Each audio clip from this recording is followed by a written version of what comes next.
만나면 좋은 친구 MBC. 1929년 여성이 발간한 시집이 있습니다. 바로 소파 여사 시집인데요. 요즘 사람들에게 널리 알려진 시집은 아닙니다. 책의 저자는 조선의 마지막 여류 한시인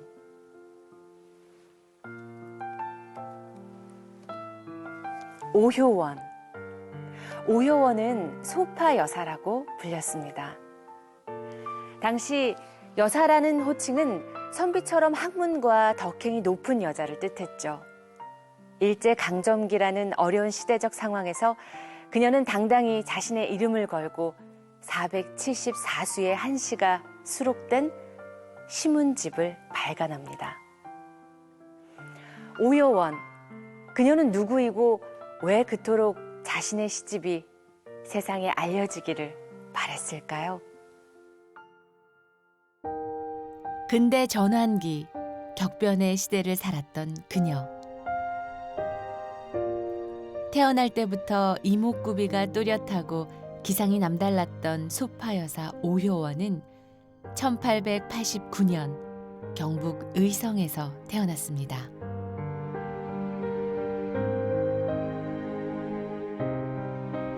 그녀의 흔적을 찾아 먼저 의성으로 걸음을 옮겼습니다.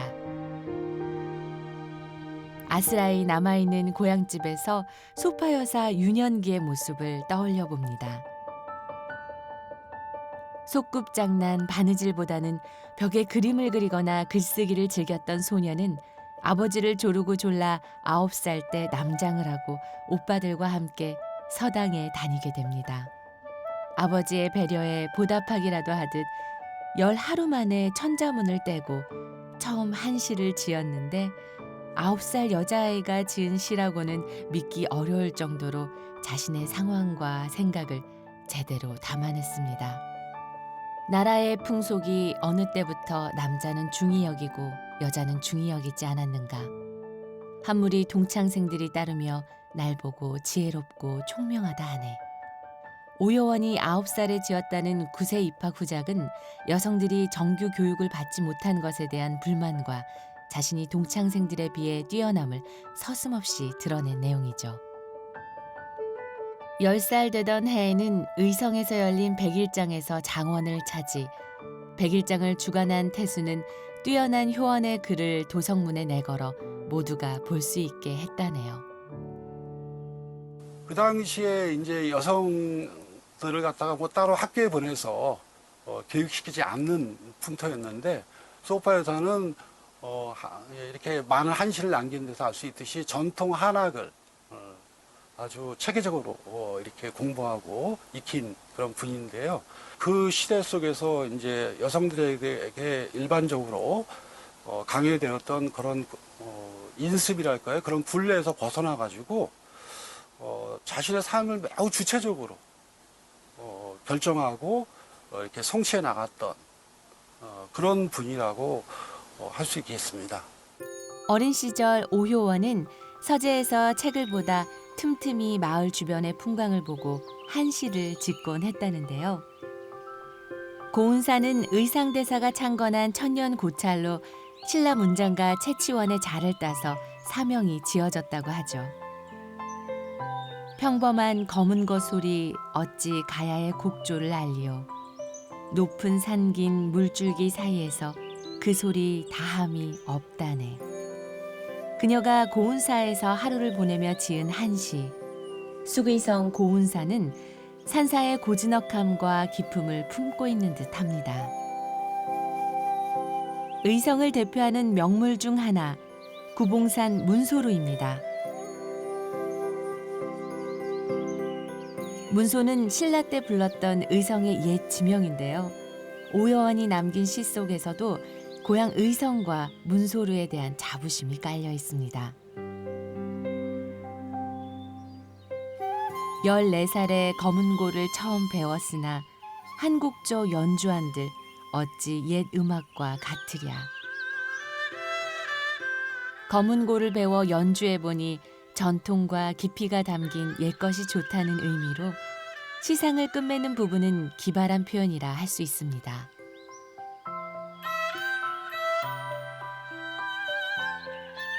동산의 시화, 용암시사 등 한시의 제목만 보더라도 오여원이 어렸을 때부터 시모임에 참가해 기량을 발휘했음을 짐작할 수 있는데요.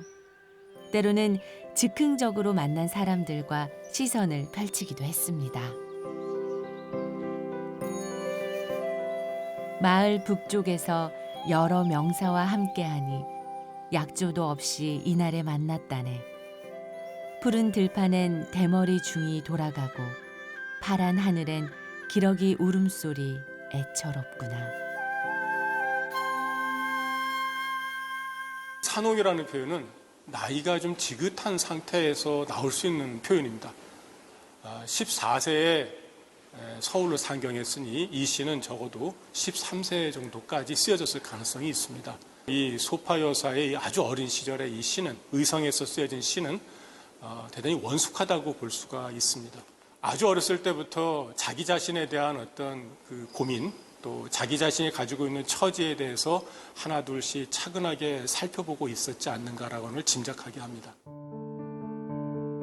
사람들은 오효원을 작은 소동파라 불렀습니다. 그녀의 호가 소파인 이유도 바로 이 때문이죠. 순탄해 보였던 그녀의 일상의 어느 날 청천벽력 같은 일이 생기고 말았습니다. 부친이 공금횡령으로 옥에 갇히자 아버지를 구명하기 위해 홀로 서울로 상경해 집정문 앞에 꿇어앉아 아버지의 죄를 대신하게 해달라고 애원을 하게 됐죠. 이때 그녀의 나이는 14살, 지금으로 치면 중학생 나이에 불과했습니다. 지극한 효심과 대담한 기계, 실천하는 행동력을 갖춘 효원은 한시가로서 재능을 10분 발휘해 아버지를 구명하게 되었죠. 네가 혹시 한시를 지을 줄 아냐? 그래가지고 소파 여사가 이제 지을 줄 안다고 하니까 그럼 마침 우리 이 구로시회가 열리게 됐는데 네가 한번 시 지어 보겠느냐? 그래가지고 이제 거기에 참석해가지고 시를 짓고 그것이 계기가 돼가지고 이런 분들하고 그렇게 이제 한시를 서로 주고받고 그러면서 아마 이 부친이 석방되는데 이 상당한 도움이 됐던 것으로 보입니다. 원래 이름은 오도건이었습니다. 그런데 아버지의 구명 운동으로 인하여 아마 효녀라고 해서 할아버지께서 오효원이라고 효녀 효자를 써서 이렇게 다시 개명을 했다고 들었습니다. 우리 오시선 증조 할아버지께서는 늘 아들 열 안 부러운 딸이라고 늘 자랑하셨다고 합니다. 날았돈 바칠 마음에 개책 생각하지만 부친께서 병을 얻어 야위어만 가네. 이 시가 바로 아버지를 구명하기 위해 오효원이 지은 시입니다. 효성에 감동한 사람들이 그녀를 시화에 소개하면서 효성과 글솜씨가 널리 알려졌고 그 덕분에 10달 만에 의연금을 모아 공금을 갚은 뒤에 아버지가 풀려났다고 합니다. 14세 어린 나이에 한시로 아버지를 구명한 오효원은 그 일을 계기로 국내 대신 김종한 판서와 부녀의 연을 맺게 됩니다. 이후로 당대 명사들과 시를 주고받는 모임, 구로회의 일원이 되는데요. 구로회에서 명사로 발돋움한 오효원은 이후 어떤 행보를 걸었을까요? 아버지의 석방을 탄원하기 위해 서울에 머무는 동안 명문 대가의 시모임에 참석한 오여원은 당대 명사들과 교우하며 여성 한시가로서 두각을 나타내기 시작합니다. 시모임과 관련된 다수의 한시가 수록돼 있지만 정확한 이름을 알 수 있는 모임은 구로회가 유일하죠. 구로회라는 거는 이 한시 이런 시회에서 많이 쓰이는 명칭인데요. 그거는 이제 당나라 시대 때 유명한 중국의 시인 백거이가 나중에 이제 간직에서 물러나와가지고 그 응거하면서 그때 명사들을 갖다 9명을 갖다가 이렇게 그들끼리 어울리면서 이제 어떤 시회를 갖다 가지면서 한 것의 유래가 됐습니다. 구로회 소속 9사람 모두 조정에 쟁쟁한 원로 대신으로 당시 구로회의 아성이 짐작되고도 남는데요. 단오날 구로회에 참석하여 짓다는 시는 오여원이 구로회 모임에 참여했음을 알 수 있게 합니다. 시회뿐만 아니라 김종한, 박기양 등 구로회 9명의 인사들과도 개인적으로 시를 주고받기도 했다죠. 단재 신채호 선생의 스승 이정원 선생과 일제의 내정 간섭을 비판하다 자결한 민영환 선생과 주고받은 한 시가 남아있는 것을 보면 구로회원이 아닌 명사들과의 교우도 활발했던 것으로 보입니다. 자신은 아버지의 배려로 한학을 배울 수 있었지만 일반적으로 여성이 교육에서 소외되는 것을 늘 안타깝게 생각했습니다. 1886년 이화학당이 생긴 이후로 여성 교육의 포문이 열리긴 했지만 여전히 고향인 의성에는 여학교가 없었습니다. 결국 그녀는 여학교 건립을 위해 직접 발벗고 나섰습니다. 여성들 전체적으로 공부를 못한다라는 인식을 하게 되면서 여성에게도 학교가 필요하다라는 생각을 해요. 그래서 20살 때 보통 그때 관례대로면 이제 결혼을 할 나이인데 아버지한테 결혼보다 일본에 가서 의연금을 모아서 학교를 세우고 싶다. 뭐 이런 의사를 밝히고 아버지의 동행하에 일본을 가요. 근데 이 여성이 서예를 굉장히 잘 썼다고 해요. 그래서 일본에 건너가서 시모노세키에서 뭐 어디 휘호 대회에 참여했다는 기록도 있고요. 그건 나중에 이제 시로 남겼고, 그 다음에 일본의 부인회, 황족 부인회에 가서 내가 우리나라의 어떤 문명을 일으키고 싶다. 그러니까 학교 이야기를 하면서 거기서 또 의연금을 받았던 것 같아요. 오여원은 일본으로 건너가 1년간 교육계를 시찰하고 신문에 기사를 써서 조선 여학교 설립의 필요성을 역설했습니다. 또한 사교계 활동을 하며 여학교를 세울 기금 마련에 힘을 쏟았죠. 귀국한 후에 의성에 명신 여학교를 세우고 4년간 교편을 잡았다 전하는데 이를 확인할 방법이 없어 안타깝기만 합니다. 동경에 유학하여 그곳 풍토와 인물을 두루 둘러보고 또 북쪽의 중국으로 가서 천하의 기문과 장관을 전부 살핀다면 또한 여자 가운데 질량과 자장이 될 것입니다. 그런 다음에 출가하여도 늦지 않을 것이니 아버님께서는 이를 헤아려 주십시오. 혼처를 찾던 아버지에게 소파 여사가 밝힌 포부입니다. 일본과 중국에 가고 싶다는 그녀의 뜻은 당시 남성들도 실천하기 힘든 일이었을 텐데요. 소파 여사가 일본에서 활동할 때 소개로 만난 신혜영과 약혼하게 됩니다.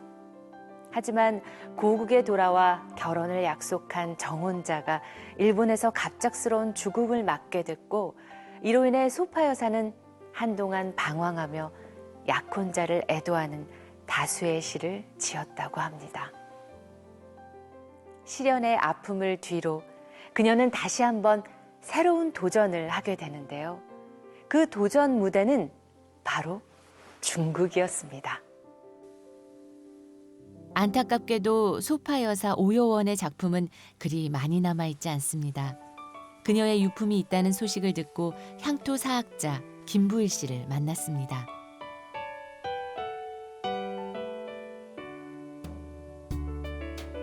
그는 둘째가라면 서러울 만큼 경상 지역에 관한 수많은 고문원과 작품을 소장하고 있었는데요. 다수의 소장품 중 소파 여사 시집 초간본과 유목이 있습니다. 여자로서 그 당시에 문집을 냈다는 것에 내가 감동받아서 진본을 구하고 또 진 수필을 찾아서 전국을 헤매서 찾아왔죠. 소파 여사의 시집은 대구의 고서점에서 우연하게 발견해냈는데 특히 우리나라에는 여자가 문집을 발행한 문집이 극히 적습니다. 사회활동을 잘 하지 못하던 시대적인 배경도 있지만은 우리나라를 대표하는 그 여자 시인의 문집을 여기서 만났다는 것은 대단한 발견이죠. 이게 그 소파 선생님의 그 진짜 시집인가요? 예. 한번 그 부분 언제 만들어졌는지 그것 좀 알려주실까요? 이 소화 4년 9월에 발행한 거고요. 경성에서 출판했어요. 제일 처음에 초간본이 1929년, 네, 일제시대죠. 그때 이제 발간이 됐는데요. 그리고 바로 이듬해 또 재판본이 나오게 됐습니다.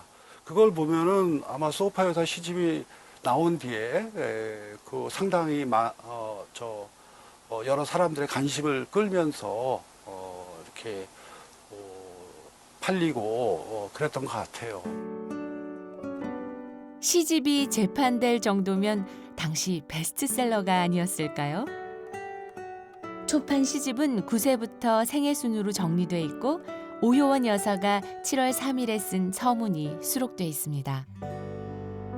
시집의 당시 판매가는 1원 50전. 판매 가격의 흔적은 근대 자본주의 사회에서 이루어진 도서 유통의 흔적을 파악할 수 있는 사료가 되기도 하답니다.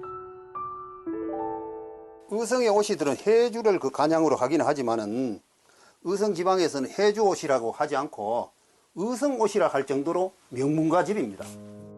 해주 오씨, 의성 의평 조인 오국화는 공양왕 4년인 1392년 의성 지방을 순시하던 중 정몽주가 선주교에서 죽었다는 소식을 듣게 됩니다. 정몽주의 문인이었던 오국화는 며칠 동안 통곡하다 직인을 땅에 묻고 의성에 은거하기로 합니다.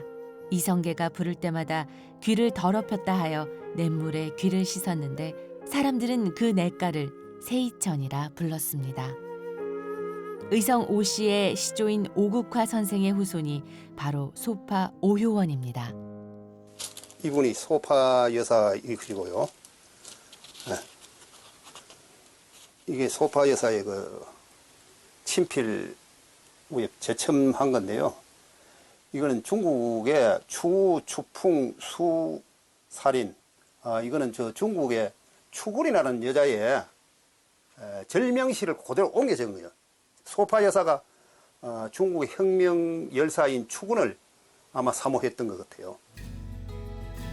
추구는 청말 여류 시인이자 남존여비에 항거한 여전사로 신해혁명의 기반을 세운 삼걸 가운데 한 명으로 꼽히는 인물입니다. 추구는 중국의 혁명가라 알려져 있고요. 여성 교육에도 관심을 갖고 그다음에 여권을 주장을 하고 그다음에 당시 청나라에 반대하는 운동을 하다가 고문 끝에 죽음을 당해요. 근데 이 여성이 그 죽임을 당할 때 이제 고문을 당했는데 이제 진술을 하라고 할 때 답을 하지 않고 그냥 그 절필시라고 하죠. 이렇게 마지막 시를 하나 썼어요.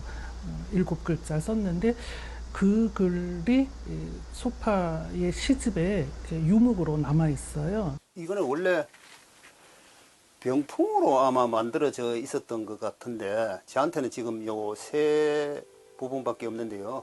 양유, 연심, 누, 요구라, 도화, 수정, 암무풍이라 해서 소파 여사 서라고 되어 있습니다. 이쪽에도 소파 여사라고 되어 있는데요.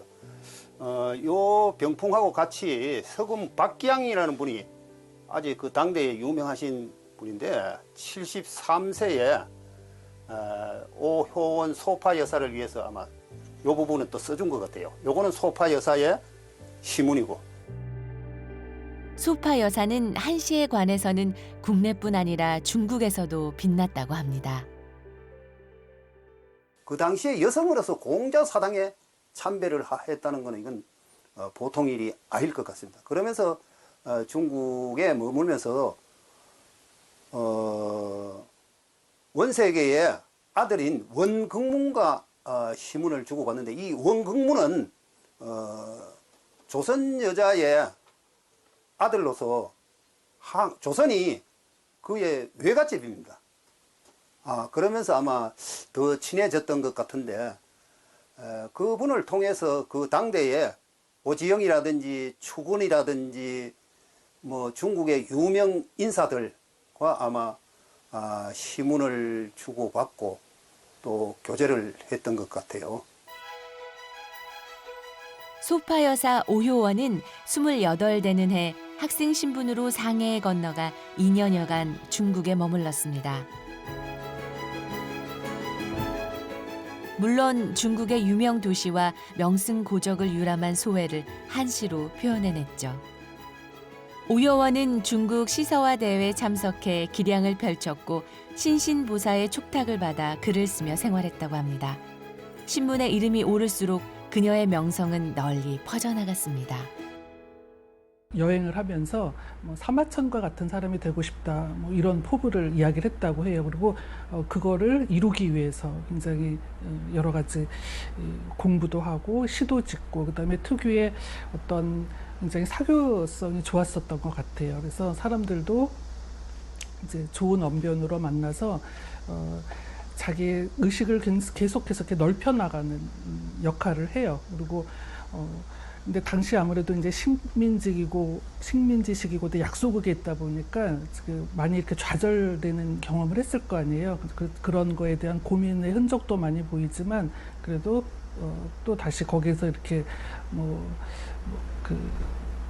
매몰되지 않고 계속해서 어떻게 살아야 하는지 그런 방향성을 잡으려고 하고, 그다음에 좀 주체적으로 살려고 했던 그런 면모를 계속해서 꾸준히 보여주고 있습니다. 그녀는 풍부한 지식을 바탕으로 강렬한 민족 의식을 한시에 담았습니다. 대표적인 것 중 하나가 심양에서 병자호란을 떠올리며 조선 인조의 청나라에 대한 굴복과 치욕을 통탄하고 처형된 사막사의 저항 정신과 충절을 기린 것이죠. 他们首先在诗歌中表达了我是一个人，是一个女人，有自己的名字啊，我要有学识，就是有远见。我觉得这个是他们在诗歌中凸显最明显的一个地方，也是我觉得也非常有价值的一个挖掘的地方，就他们与其他女性不一样的，我要自己读书识字，我心里有天下，忧国忧民，我是同男儿一样，是这样的一个想法，是我在诗歌中感受到的。 오효원은 시, 서화, 다도 등 다방면으로 능해 중국의 여러 명사와 폭넓게 교류했습니다. 그녀의 부친은 딸이 중국에서 활동하며 명예가 높아졌고 여사의 지위에 올랐다고 했습니다. 소파 여사 시집에서도 상해에 정착해 강유위, 양계초, 염천 등 중국의 명사들과 교류하면서 주고받은 시들을 심심치 않게 발견할 수 있습니다. 오효원은 사회활동에도 적극 가담했는데 특히 중화민국 초대 대통령 원세계의 아들 원극문, 원극권과 자주 만나 시로 교유하고 원세계의 비서관이나 신문사 기자들과도 종종 의견을 나눴다고 합니다. 그녀의 시에는 국경을 초월해 문장으로 세상과 교류하고자 했던 자신의 포부가 담겨 있었습니다. 타인의 시선보다는 자신이 생각한 이상향을 향해 가는 것이 더 중요했죠. 소파 여사의 매력에 빠져 덜어 청혼하는 이가 있어도 그녀는 못 들은 척하며 답을 하지 않았다는데요. 왜 청혼에 응하지 않았느냐고 물으면 우리나라 사람이 아니기 때문이라고 답을 했답니다. 어느 날 그녀는 염나모의 집에서 류비청을 만나게 됩니다. 류비청은 중국의 근대 여류 시인으로 중국 사회의 성평등 인식을 고취시킨 인물입니다. 류비청은 여권 신장에 앞장선 언론인이면서 동시에 소신 있는 교육자였습니다. 오효원과 류비청, 우리나라와 중국을 대표하는 여류 시인이자 사회운동가인 두 여성이 만났을 때 서로 어떤 느낌을 받았을까요? 품격과 품위를 갖춘 그녀들은 왠지 말을 하지 않아도 통하는 뭔가가 있었을 것 같은데요. 오효원이 류비청에 대해 남긴 시는 애석하게도 찾을 수가 없었습니다. 하지만 다행히도 류비청이 남긴 시에서 소파 여사의 모습을 찾을 수 있었죠. 류비청은 일본의 침략으로 식민지가 된 조선을 전역 노을이 진 상황에 비유했습니다. 국운이 기운 전역 노을 속에서도 오효원은 고상한 성품을 가지고 있으며 명분과 절의를 지키는 깨끗한 인품을 가진 사람이라고 평했죠.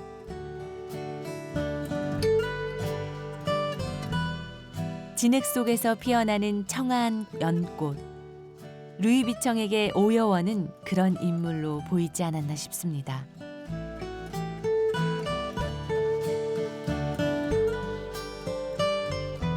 중국을 대표하는 루이비청이 남긴 시에서 근대 한중 여성 교류의 흔적을 찾을 수 있어 뿌듯한 마음입니다.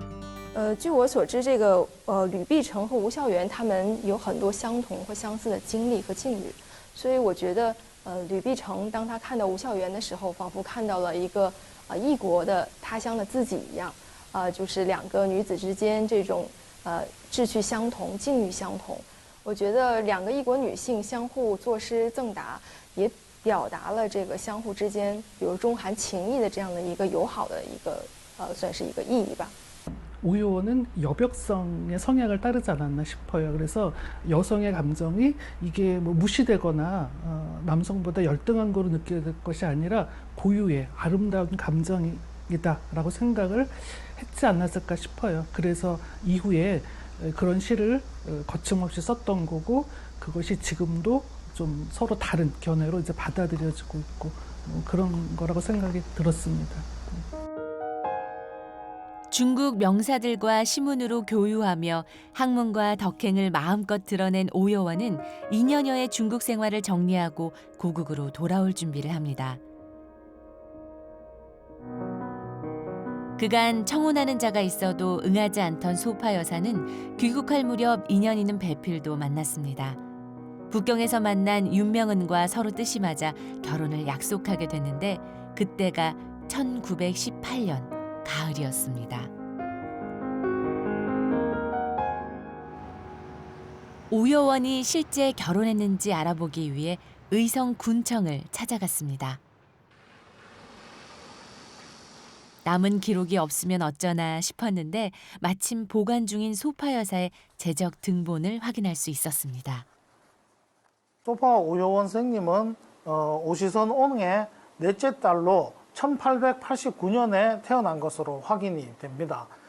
이후에는 윤명은에게 이 결혼을 해서 처로 들어가게 되는데요. 이후의 행적은 현재까지 확인이 되지 않고 있습니다. 1918년 북경에서 혼인해 귀국했다고 했는데 재적등본의 기록은 1919년 9월 1일 부부의 연을 맺은 것으로 확인됐습니다. 어쩌면 북경에서 먼저 부부의 연을 맺고 귀국 후 가족과 친지를 모시고 정식으로 혼례를 올리지 않았을까요? 하지만 결혼 생활이 그리 오래가지 못했던 것으로 보입니다. 소파 할머니께서는 20대에 벌써 동경 또 중국 상해 이런 데를 두루 섭렵하면서 다니셨거든요. 그러다 보니까 개화 여성이었죠. 그 시대에 양장을 입으시고 또 이렇게 화려한 여우털도 이렇게 두르시고 이렇게 다니시다 보니까 그런 옷차림으로 시골에 오실 때도 그렇게 입고 오시니까 저희 할아버지께서 아유 누님 그런 옷차림을 좀 안 하고 오셨으면 좋겠다 이렇게 말씀하셨다 그래요. 소파 여사 오요원은 중국에서 귀국할 당시 건강에 이상 신호가 있었습니다. 30세 나이에 고국으로 돌아와 요양하며 지냈던 것으로 추정되는데요. 요양 중에도 그녀는 사회활동을 멈추지 않았습니다. 타고난 재능에 일본과 중국에서 쌓은 식견을 더해 일제강점기에 고통받는 민중을 위해 아낌없이 희사했죠. 실제로 자선휘호 행사를 열어 보육원 건립에 일조하는가 하면 자신의 시집을 증정품으로 제공하면서 이재민 돕기에 나서기도 했습니다.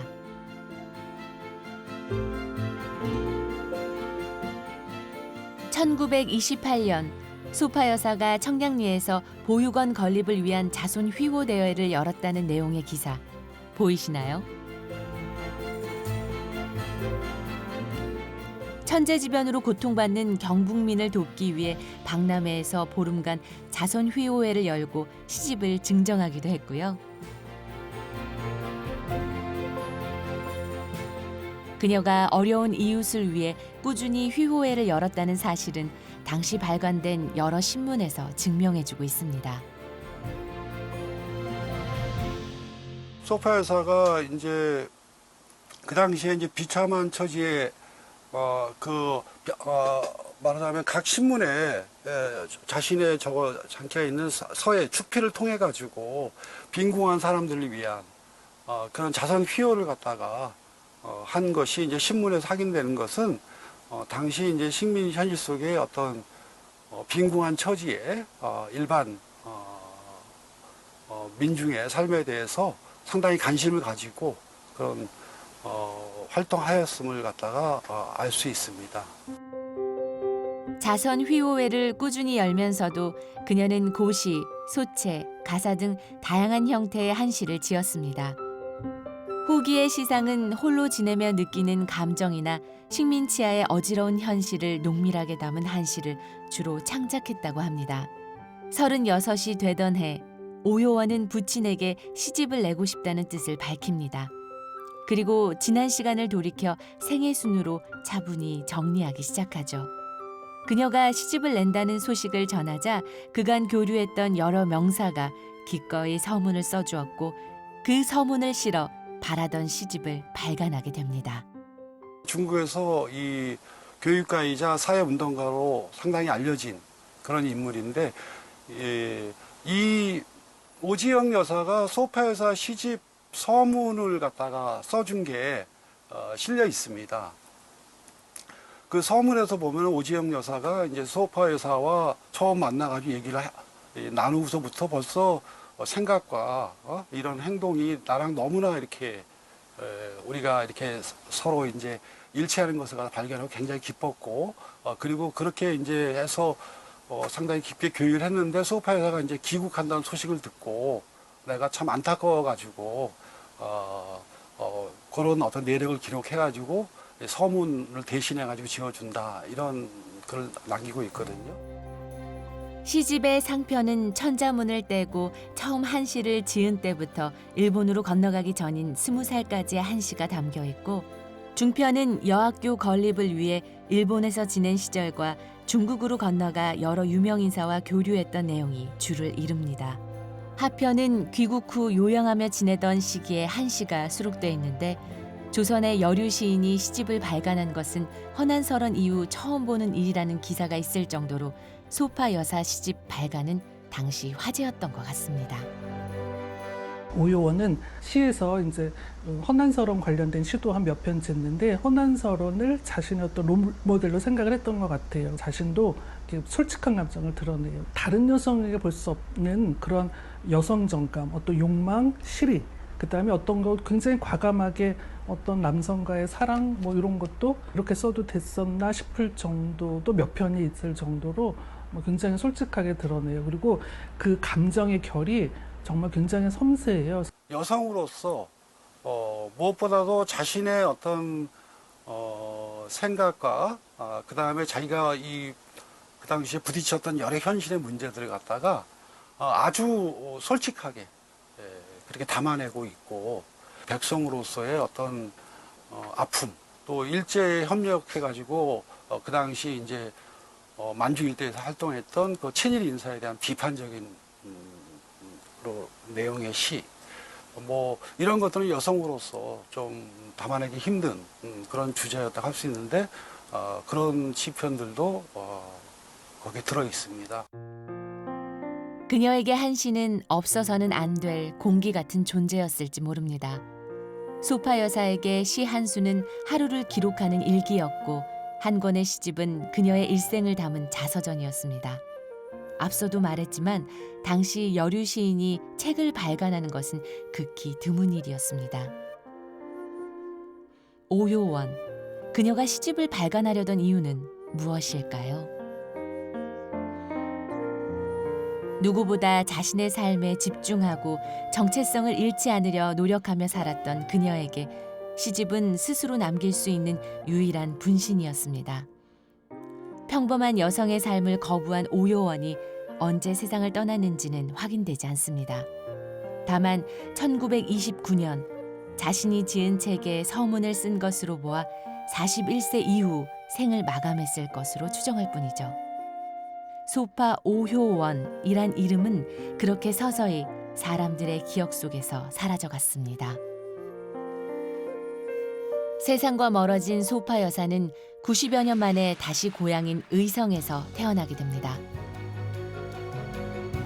그녀가 남긴 한시가 재조명되면서 지난 2017년 11월 소파 오요원의 생애와 시세계 가치 조명이라는 학술 세미나가 열린 것이죠. 의성에 있는 역사 인물 발굴 사업의 일환으로 소파 오요원 선생을 저희들이 선정하고 발굴 작업을 통해서 학술 대회를 통해서 연구를 진행을 하고자 했던 게 가장 큰 학술 대회의 목적이고요. 학술 대회를 통해서 사실은 해조 오씨 가문의 이런 그 일제강점기 때 친일 행적이라든지 이런 문제가 좀 대두가 됐었는데 연구를 통해서 그렇지 않고 그 소파 오요원 여사의 독립운동가들하고 이제 이 정혼했던 사실도 나타났고 그다음에 한시를 구경하는 과정에서 만국의 한이라든가 자주 독립의 의지 같은 것들이 한시가 또 나와서 그런 그 일종의 말하는 오명을 좀 벗었고요. 소파 오요원을 다시 세상 밖으로 꺼낸 인물은 언론계에 종사하는 권대우 씨였습니다. 2016년 봄 의성 청년회로부터 특강 요청을 받고 강의 소재를 찾던 중 동양인 소파 오요원이 시집을 냈다는 것을 알게 됐다는데요. 보름 동안 헌책방을 수소문 끝에 서울의 한 작은 고서점에서 폐지로 분류된 잡지 뭉치 속에서 소파 여사 시집을 찾아냈다고 합니다. 현재 소파 여사 시집 원본은 의성군청에 기증하고 복사본만 소장하고 있다는데요. 여기 보면은 사진이 나와 있습니다. 소파 여사에 1929년 전후에서 찍은 사진 같은데 이 사진을 보면 이 시계가 잘 없었을 텐데 시계를 그 당시 이렇게 찼던 것 같습니다. 옷 위에다가 시계를 이렇게 차고 있는 모습이 있고요. 소화 4년이면 1929년이니까 일제강점기 때입니다. 지금부터 한 93년 전이고 이때 첫판이 발행됐고 재판이 소화 5년 그 이듬해에 10월 5일 날 재판을 발행했고 그 다음에 3판을 서기 1973년 10월 5일 날 발행된 걸로 되어 있습니다. 제가 눈여겨본 분이 환성해고라는 그 세 편의 시입니다. 서울에서 옛일을 생각한다는 뜻의 한성회고는 과거를 회상하고 식민지하의 암울한 현실을 표현한 시입니다. 삼천리 금수강산 백왕의 기전이지만 이 많은 왕들이 살던 궁궐이지만 쓸쓸한 천지에 붉은 무궁화 떨어져 흩날리네. 초나라 호기로 남쪽 대궐이 어둑하고 가을바람에 파수 황룡 떠나가고 지는 햇살 받으며 함양에는 벌써 백마가 돌아가네. 지난 일 아득하여 물어볼 것 없는데 덧없이 해치 덩그러니 남아 궁궐지기네. 한성회고는 1926년 순종이 서간 후에 지은 것으로 추정하는데요. 500년 흥망을 간직한 도성 궁궐 주변의 가을 정경을 보다 회고에 잠겼고 일제 침략에 나라꽃이 떨어지자 3.1운동으로 표출된 우리 민족의 역량에 놀라 일제가 문화 통치를 하는 모습을 비유적으로 담아낸 것으로 보입니다. 소파 오요원은 국권을 상실한 시대적인 아픔을 한탄하고 비분간개하는 마음으로 이 시를 쓰지 않았을까 짐작합니다. 그 나이에 나라를 잃은 슬픔을 가지고 노래를 했다는 그 당시에 일본의 감시 감독이 굉장히 심할 때 아닙니까? 이럴 때 이런 시를 썼다는 부분이 저로서는 굉장히 존경스럽고 대단한 분이다 이런 부분을 느꼈습니다. 의성군청에 기증된 소파여사 시집은 고전 고서 번역에 탁월한 신익철 교수에게 전해졌습니다. 촉탁을 받은 후 틈틈이 시집을 살펴보니 시가 좋고 흥미로운 내용이 많아 번역에 착수하고 2017년 역주 소파여사 시집을 완역 출간했죠.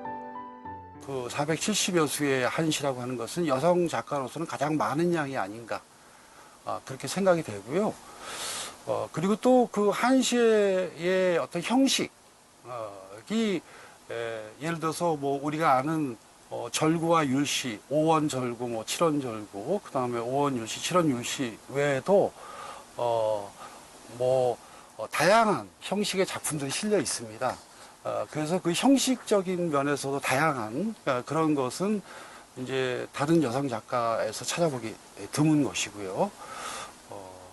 그리고 그런 점들을 갖다 고려하면 오요영 여사는 이제 그 시대가 이제 말하자면 조선 시대 마지막 이렇게 어떤 여성 한시 작가로서 지금 말한 그 내용이나 여러 가지 다양한 시체 그리고 중국이나 일본 여러 명사들하고도 한시로서 교류하고 그 당시에 시대 현실을 노래한 시도 거기에 섞여 들어가 있고 그런 점에서는 우리 문학사 쪽으로 상당히 의미를 지니는 그런 여성 한시 작가라고 평가할 수 있겠습니다.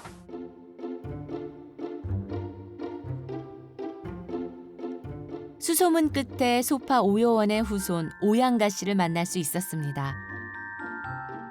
예인의 DNA를 물려받은 덕분인지 오양가 씨는 아름다운 다도인의 삶을 살고 있었는데요. 오양가 씨는 고모 할머니를 어떻게 기억하고 있을까요? 제가 고등학교 다닐 때 아버지 서가에서 이 책을 우연히 발견했습니다.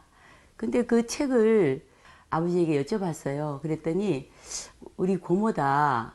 이 고모가 아주 한시도 잘 쓰시고 아주 서체도 뛰어나신 분이다. 이렇게 말씀해 주셨어요. 아주 어릴 때부터 여자도 공부를 해야 된다. 왜 남자만 공부를 시키느냐.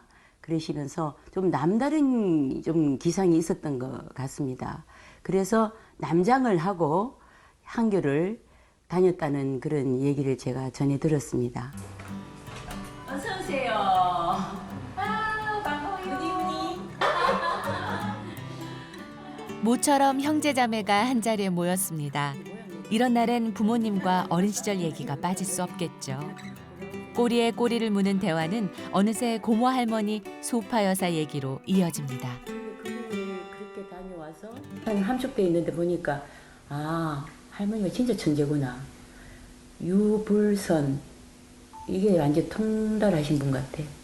그리고 이제 옛날 오절 가거든. 시, 그림, 붓글씨, 꽃꽂이, 향, 차 이게 다 엄청난 오절이잖아. 그래서 내가 이분 우리 할머니가 참 대단하구나. 유족으로서 후손이니까 뭔가 이제 우리가 좀 움직여야지 좋지 않겠나 그런 생각이 들더라고. 오양가 씨는 조만간 고향인 의성에 소파 오요원의 작품과 유품을 전시한 작은 박물관을 열 계획입니다. 또 뭐냐면은 이 고모가 상해에서 더 유명하다. 중국에서 이러시더라고. 중국에서 소파라면 다 알아줬다. 막 이러시는 거야. 그래요? 그럼 그렇게 유명했어요. 이제 이랬는데 너무 일찍 돌아가셔서 그 유품은 집에 조금 있었는데 병풍이나 이런 거 있었는데도 그냥 그래 지나갔습니다. 그래서 그게 좀 안타깝죠. 나중에 이제 재조명이 되고 보니까 엄청난 분이시고 학문이나 시 세계에서는 그걸 느끼니까 좀 안타깝죠. 그거를 다 파서 그걸 직계 후손이 있었으면은 지금까지 저렇게 땅에 묻혀 있는 그런 시인은 되지 않았을 거라고요. 그런데 그게 제일 아쉽습니다. 할머니의 생애를 생각하면 가슴이 아파요. 시대에 맞지 않는 그 앞서가는 어떤 그 생각과 그 사상으로 늘 외로웠을 것 같아요. 시를 사랑하는 사람들이라면 그 옛날에 그 훌륭했던 사람을 인정하고 많은 사람들이 관심을 가져주고 그 오효원 시인 할머니를 사랑했으면 좋겠어요. 그녀는 한문학, 특히 한시 분야의 두각을 나타내면서도 신문학에도 관심 있는 진보적인 사상가였습니다. 또한 여성 교육에 앞장선 여성 운동가이자 중국과 일본의 한국 여성의 위상을 떨친 민간 외교사였죠. 후손들의 기억 속에는 어려운 이웃들을 위해 앞장선 사회운동가로서의 모습도 있습니다. 因为我觉得刚才也提到过了啊，因为他是在那个年代，他是一个就类似于说是叛逆者吧，而是选择自己要出国，要开眼界，所以我觉得可以用这个双引号的叛逆来形容他。我觉得他是一个敢爱敢恨啊，然后敢于打破封建礼教，在当时那个年代是一个非常杰出的、优秀的女性，是这样的代表。 소파 여사가 드러냈던 감정 세계는 그 시대를 살아간 여인들의 삶이라고 볼 수도 있고요.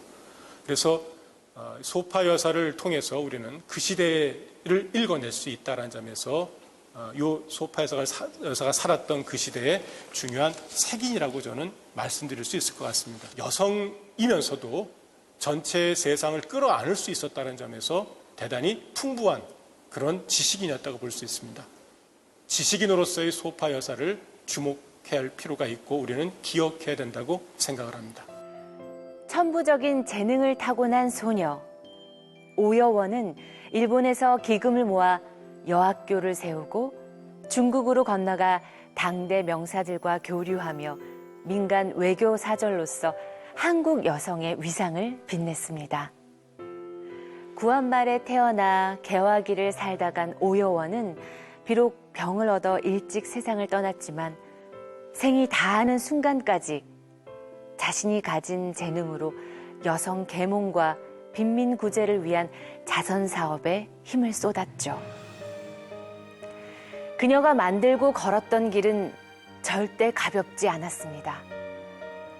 나라 잃은 슬픔까지 담아 소파 여사 시집을 발간하며 세상을 살아가는 여성들이 당당하게 소리를 내며 살아야 한다는 표본이 되고자 했던 오효원. 우리가 소파 오효원 여사를 기억해야 할 이유는 충분하지 않을까요?